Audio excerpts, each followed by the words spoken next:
चांद की मिट्टी में खेती करने का एक्सपेरिमेंट हुआ सफल। अब बनेगी चांद पर कॉलोनी, चांद की मिट्टी में उगा पौधा। पूरी दुनिया को कर दिया हैरान, वैज्ञानिकों की टीम खुशी से झूमी। वैज्ञानिकों की खुशी का नहीं रहा कोई ठिकाना, अब चांद पर सजेगा आशियाना।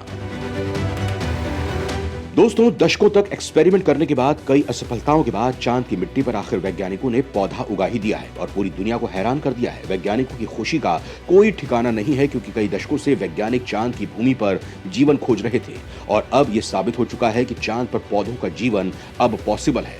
नासा के अपोलो प्रोग्राम के अंतर्गत चांद पर कई मिशन को पूरा करने के बाद जाकर यह सफलता वैज्ञानिकों के हाथ लगी है। लेकिन क्या चांद पर वाकई पौधे आ गए हैं? वो तो आपको ये वीडियो देखने के बाद ही पता चलेगा। चलिए आपको बताते हैं कि कैसे चांद की मिट्टी पर उगाए गए पौधे और कैसे यह सफलता वैज्ञानिकों के हाथ लगी।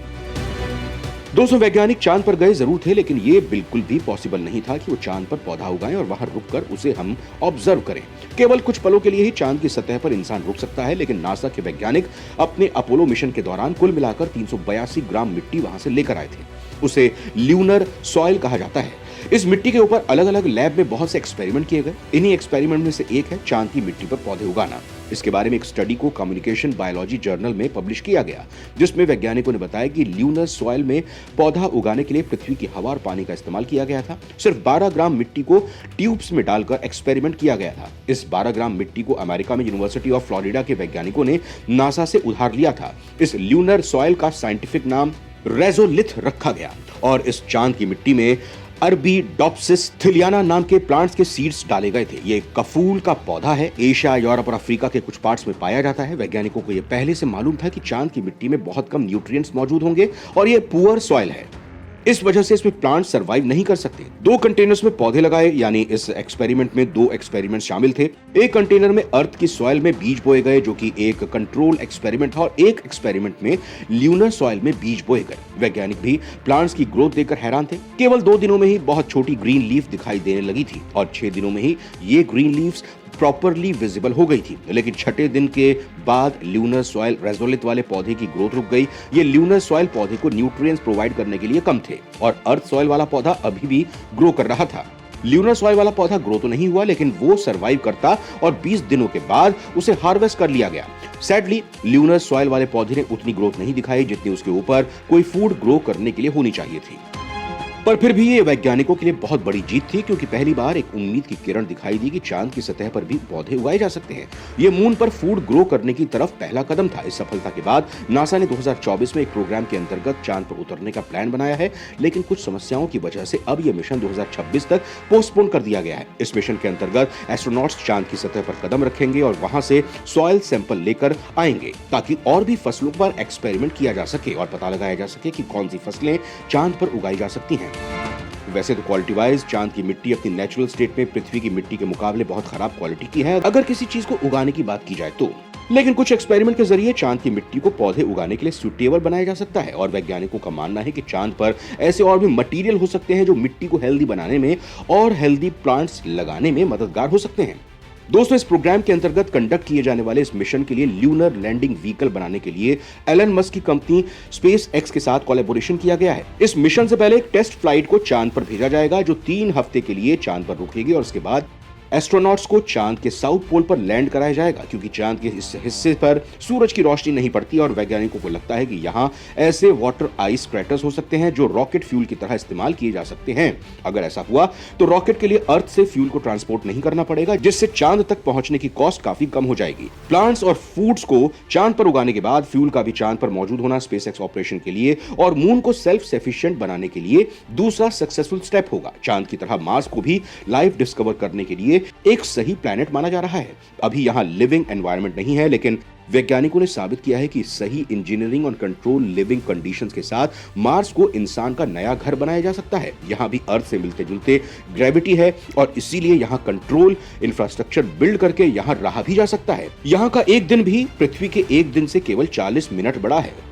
एलन मस्क पहले मार्स पर लिविंग कंडीशंस को टेस्ट करने के लिए रोबोट्स को भेजने वाले हैं, जो वहां प्लांट्स ग्रो करने के एक्सपेरिमेंट भी कर सकते हैं। दोस्तों, फिलहाल चांद पर या मंगल पर केवल एक्सपेरिमेंट करने के लिए इंसान जा सकता है। ऐसा लग रहा है कि हमारी लाइफ टाइम में यहाँ ह्यूमन कॉलोनीज नहीं बनाई जा सकती, लेकिन मून या मार्स पर जल्द ही इंसान को कुछ समय के लिए रहने के लिए भेज दिया जाएगा।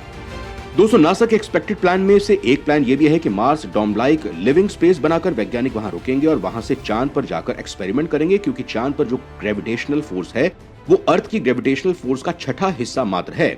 ग्रेविटी भी एक कारण है कि ल्यूनर सॉइल में पौधा उगाना वैज्ञानिकों के लिए मुश्किल रहा है, क्योंकि चांद की सतह पर ग्रेविटेशनल फोर्स कम है। इसीलिए यहाँ प्लांट्स में पानी डालने पर पानी अजीब तरीके से बिहेव करेगा और बबल्स क्रिएट करेगा। पौधों पर पानी रुक जाएगा और चांद की ऊपरी सतह उसे सोख नहीं पाएगी, जिसकी वजह से पौधा खराब हो जाएगा। और अगर पानी नहीं डाला गया तो पौधा जीवित नहीं रह पाएगा। इसीलिए नासा ने ल्यूनर सॉइल में बहुत ही कम पानी का इस्तेमाल किया और अर्थ की कुछ हवा का इस्तेमाल किया, ताकि पौधे को ग्रो करने के लिए ऑक्सीजन मिल सके। लेकिन पौधा ऑक्सीजन रिलीज करने और कार्बन डाइऑक्साइड ऑब्जॉर्व करने की प्रोसेस भी कर पाए। इस तरह के कई एक्सपेरिमेंट्स के बाद वैज्ञानिक ल्यूनर सॉइल पर पौधा लगा पाए। लेकिन दोस्तों, लैब में कई सारी चेंजेस के बाद पौधे लगाना और वाकई में चांद की सतह पर पौधा उगाना, इन दोनों प्रोसेसेस में जमीन आसमान का फर्क है। चांद पर जाकर पौधे उगाना वैज्ञानिकों के लिए एक बहुत बड़ा चैलेंज है।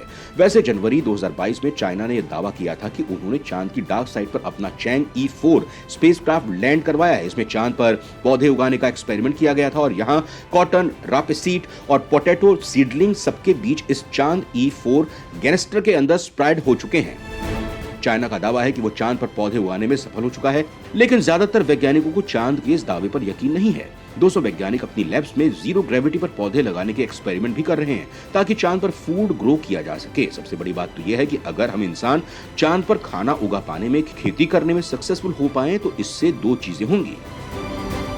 पहली ये कि जो प्लान बन रहा है नासा का चांद पर जाकर एक कॉलोनी बसाने का और उस कॉलोनी को कुछ इस तरीके से इस्तेमाल करने का कि मून को एक प्लेटफॉर्म की तरह यूज किया जा सके मार्स पर जाने के लिए, क्योंकि जाहिर सी बात है कि पृथ्वी की ग्रेविटी काफी स्ट्रांग है और चांद ग्रेविटी उतनी स्ट्रांग नहीं है। मार्स की ओर से ऐसे में चांद से रॉकेट लॉन्च करना, स्पेसक्राफ्ट लॉन्च करना आसान पड़ता है और वहां ईंधन कम लगता है, कॉस्ट कटिंग हो जाएगी। इसलिए वहां पर कॉलोनियां स्टैब्लिश होनी चाहिए।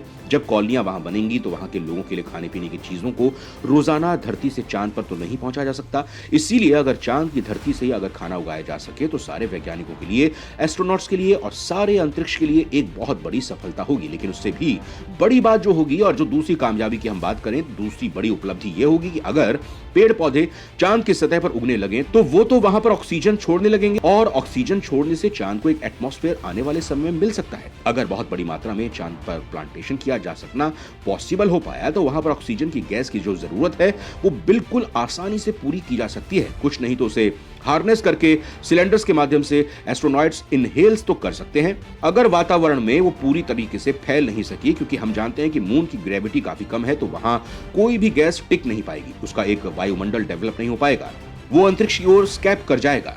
तो ये दो बड़ी सफलता हैं। अब आने वाले समय में देखते हैं कि क्या होता है।